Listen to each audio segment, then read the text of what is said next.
दोस्तों, इस समय पूरी दुनिया में अगर कोई सर्च किया जा रहा है, विशेष तौर पर एम्पायर की अगर मैं बात करूं तो वो नाम है रिचर्ड स्कैटलबोराक का। अब ये रिचर्ड स्कैटलबोराक क्या है, कौन है, इसके बारे में आपसे बताने की आवश्यकता नहीं है। आप अगर सर्च कर रहे थे तो आप जानबूझ कर सर्च कर रहे होंगे, लेकिन इस जो पूरी घटना हुई है, अगर मैं इसे रिलेट करूं कि अगर आपकी किसी से कोई पर्सनल खुन्नस रही हो और अगर कोई आकर के आपसे ही उसके बारे में पूछे कि भैया ये बताओ कि ये आदमी कैसा है, तो आप क्या बोलोगे? अरे यार निहायत चूतिया आदमी है, लतखोर आदमी है, इसके बारे में तुम क्या पूछ रहे हो यार।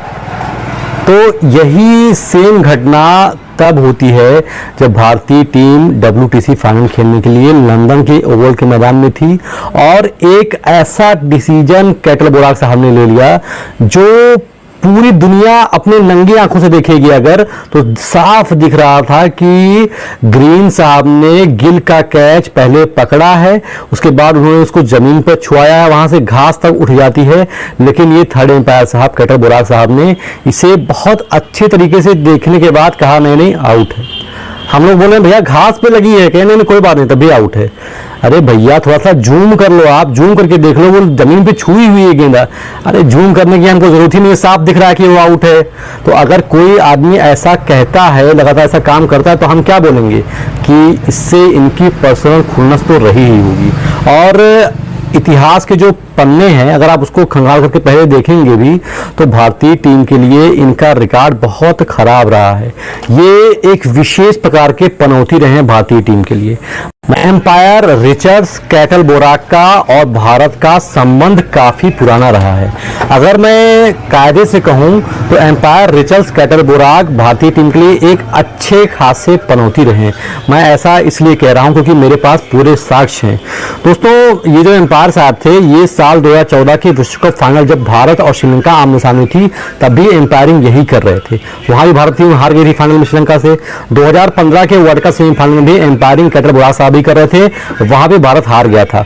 उसके बाद साल 2016 में विश्व कप सेमीफाइनल में भारतीय टीम के लिए पनौती बन के साबित हुए थे स्कैटलबोराक।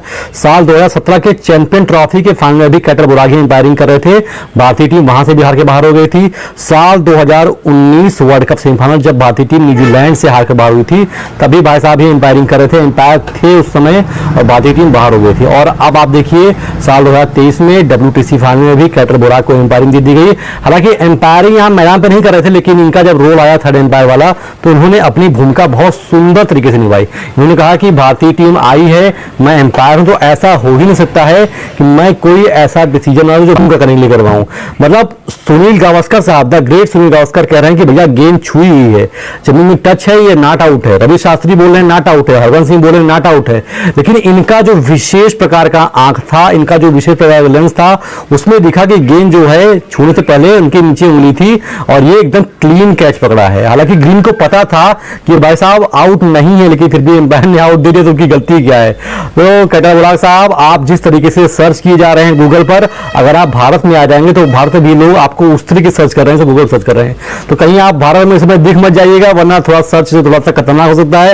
हालांकि मजाक अपनी जगह है, लेकिन भाई साहब ICC वालों आपसे निवेदन है कि स्कैटलबोराक साहब को थोड़ा सा भारतीय टीम से दूर रखिए, स्पेशली तब जब कोई ICC का इवेंट हो, क्योंकि इतनी खराब एम्पायरिंग अगर आप करेंगे तो क्रिकेट का स्तर लगातार गिरता है। जब जब जब उन्होंने गिल को आउट दिया तो रोहित शर्मा का रिएक्शन आप देखिए, गिल का रिएक्शन आप देखिए, तो ऐसे कि नॉट आउट है, गेंद ने जमीन को टच किया है, क्लियर दिख रहा था, एकदम साफ दिख रहा था। उसके बाद आधे घंटे के अंदर एकदम क्लियर तस्वीरें भी आ गई HD फॉर्म में।